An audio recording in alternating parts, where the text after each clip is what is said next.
श्री स्वामी समर्थ मित्रांनो, श्री गणेशाच्या पूजेचे हे 20 नियम प्रत्येकाला माहीत असायलाच हवे. 1. गणेशाचे आगमन घरात होताना यजमानांच्या पायावर दरवाजामध्येच दूध पाणी घालून औक्षण करावे. घरी आणण्यासाठीची मूर्ती शक्यतो 1 वीतभरच असावी किंवा त्यापेक्षा थोडी मोठी असावी. जास्त मोठी मूर्ती घरामध्ये बसू नये. ती मूर्ती आसनास्थ असावी. उभी असलेली मूर्ती घरामध्ये बसू नये. उजव्या सोंडेचा गणपती कडक आणि डाव्या सोंडेचा गणपती सौम्य अशी समजूत आहे. 2.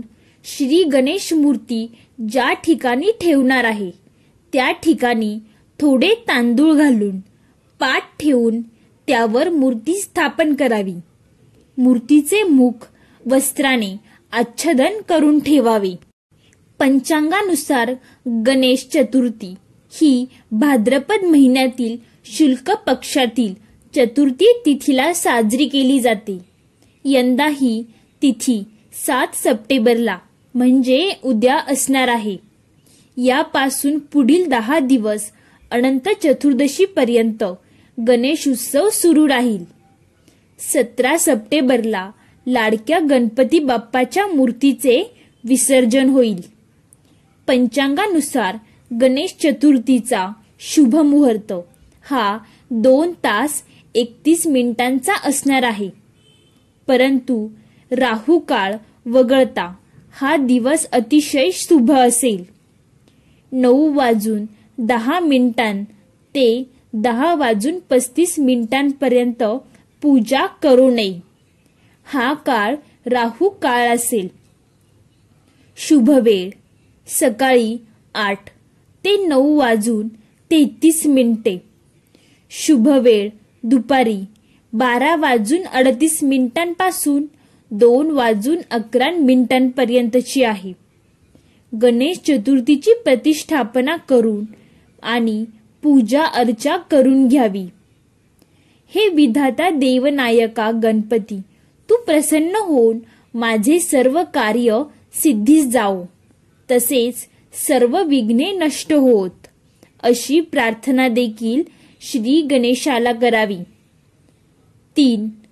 मूर्ती पूजेच्या दिवशी ज्या जागी ठेवायची आहे.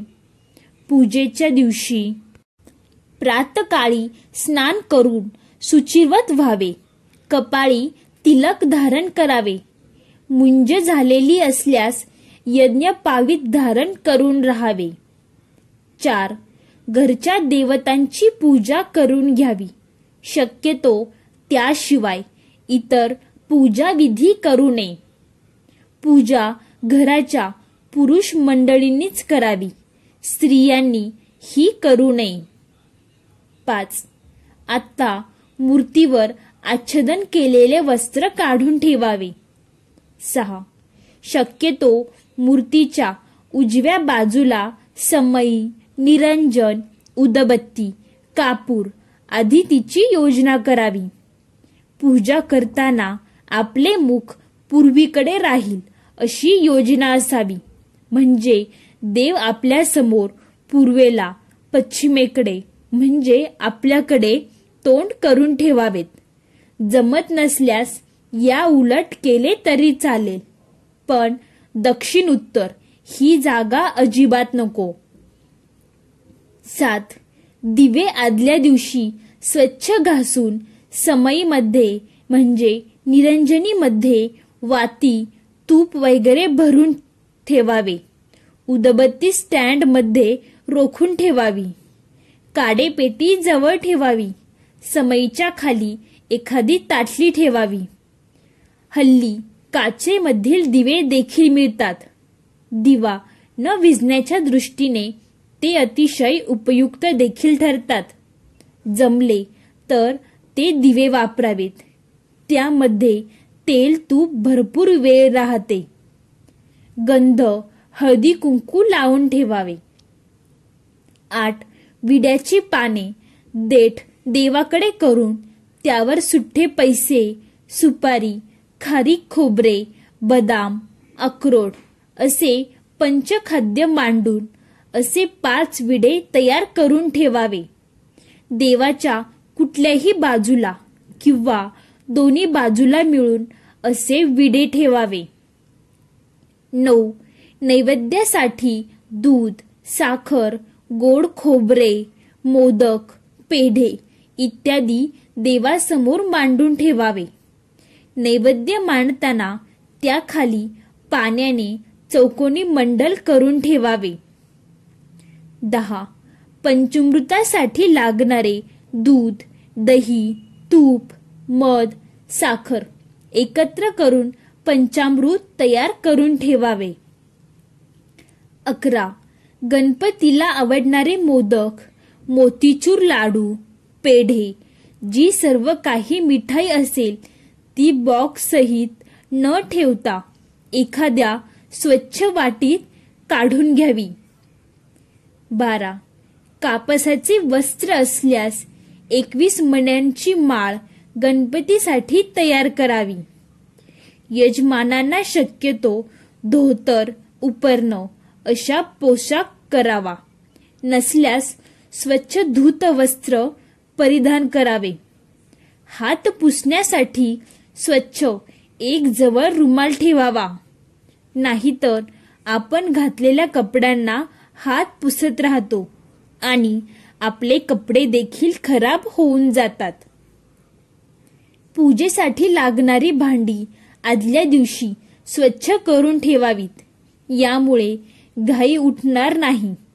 गणपती समोर पूजेसाठी तांब्या, ताम्हण, पळी तसेच दिवा, निरंजन आदल्या दिवशी स्वच्छ करून ठेवावे. 16. आपल्या समोर आपल्या डाव्या हातात पिण्याच्या पाण्याने भरलेला तांब्या, त्याच्या उजव्या बाजूला त्याच पाण्याने भरलेली फुलपात्रामध्ये पळी किंवा चमचा उजव्या बाजूला असावे. 17. देवाला घालावयाचे काही दागिने असतील तर ते मोकळे करून ठेवावे.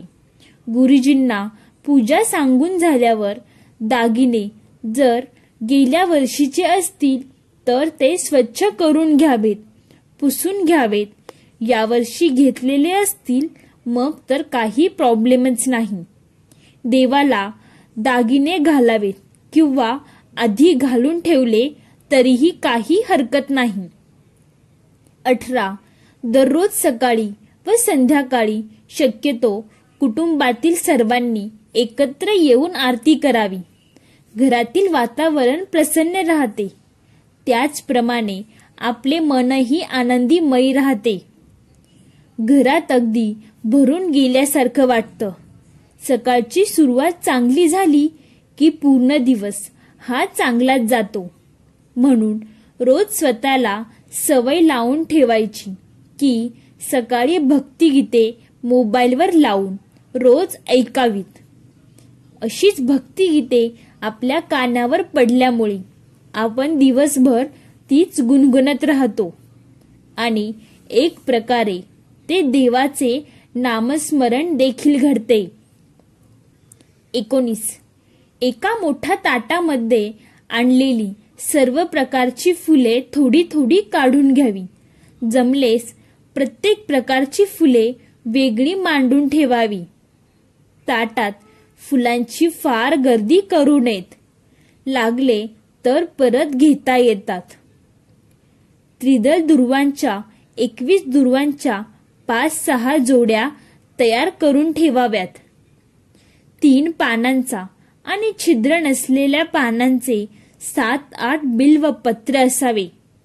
शमी असल्यास जोडी सोडून मोकळी करून ठेवावी. म्हणजे घाईघाईत काटे टोचणार नाहीत. 21 प्रकारच्या पत्री उपलब्ध झाल्या तर त्या एका ताटात नीट मांडून ठेवाव्यात. 20. हळद, कुंकू, गुलाल, सेंदूर, बुक्का, केशर, अष्टगंध पावडर हे छोट्या वाटीत अथवा द्रोणमध्ये मोजकेच काढून ठेवावे. ही सगळी तयारी आपल्या उजव्या बाजूला असावी. फुलांचे ताटही उजव्या बाजूलाच असावे. 21. पूजा सुरू झाली की कुणा नातेवाईकांना फुलपात्रात गरम पाणी आणून ठेवावयास सांगावे. 22. सगळ्यात महत्वाची सूचना, पूजा करताना अतिशय श्रद्धेने सावध चित्त होऊन पूजा करावी. पूजा व्यतिरिक्त इतर ठिकाणी लक्ष देऊ नये. पूजा करताना मोबाईलचा अडथळा येऊ नये. यानंतर पूजा झाल्यावर लगेच दुपारी भोजनापूर्वी देवाला महानैवेद्य दाखवून यथाशक्ती महाआरती करावी. संध्याकाळी आरती करायच्या आधी पुन्हा देवाला हळद, कुंकू, गंध, फूल, दुर्वा वाहाव्यात. नंतर आरती करावी. अनंत चतुर्थीच्या दिवशी मात्र चुकूनही मीठ खाऊ नये. हा दिवस खूप महत्वाचा आणि शुभ मानला जातो. या दिवशी गणेशाचे विसर्जन केले जाते. प्रत्येक वर्षी भाद्रपद महिन्याच्या शुक्ल पक्षाच्या चतुर्थीच्या दिवशी हा साजरा केला जातो. या दिवशी उपवास करून भगवान विष्णूची देखील पूजा केली जाते. या दिवशी गणपती बाप्पाचे विसर्जन केले जात असल्याने अनंत चतुर्थीचे महत्त्व आणखीनच वाढते. या दिवशी मीठ खाणे वर्जित असते. जी लोक उपवास करतात त्यांनी तर मीठ खाऊच नये. मात्र जे उपवास करत नाहीत त्यांनीही मीठ खाऊ नये.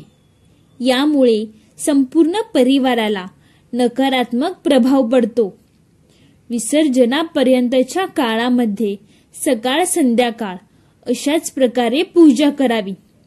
आदल्या दिवशी फुले काढून मूर्ती कपड्याने हळूवार स्वच्छ करावी व नंतर हार वगैरे घालावेत व पूजेसाठी वापरलेले सर्व निर्मल्य व्यवस्थित ठेवावे आणि विसर्जनाच्या दिवशी तेही पाण्यात विसर्जित करावे. तर मित्रांनो, तुम्हाला ही माहिती आवडली असेल तर चॅनेलला नक्की सबस्क्राईब करा आणि लाईक, शेअर, कमेंट करायला अजिबात विसरू नका. धन्यवाद मित्रांनो. बोला श्री स्वामी समर्थ.